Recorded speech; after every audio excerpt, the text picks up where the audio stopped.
Korang pernah bayangkan tak, tengah malam buta tiba-tiba nampak kepala wanita terbang lengkap dengan semua isi perut dan usus dia terburai keluar? Inilah penanggal, salah satu urban legend paling ngeri di Nusantara.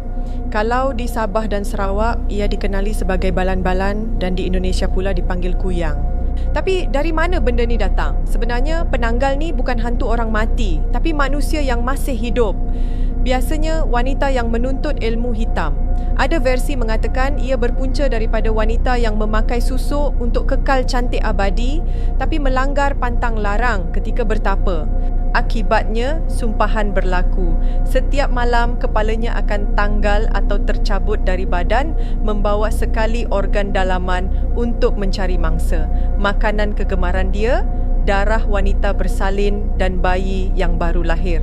Sebab itulah orang tua-tua dulu letak daun mengkuang berduri di bawah rumah ataupun tingkap. Kononnya, penanggal takut usus dia tersangkut pada duri itu. Dan satu lagi petanda, kalau korang terbau-bau cuka yang sangat kuat, hati-hati.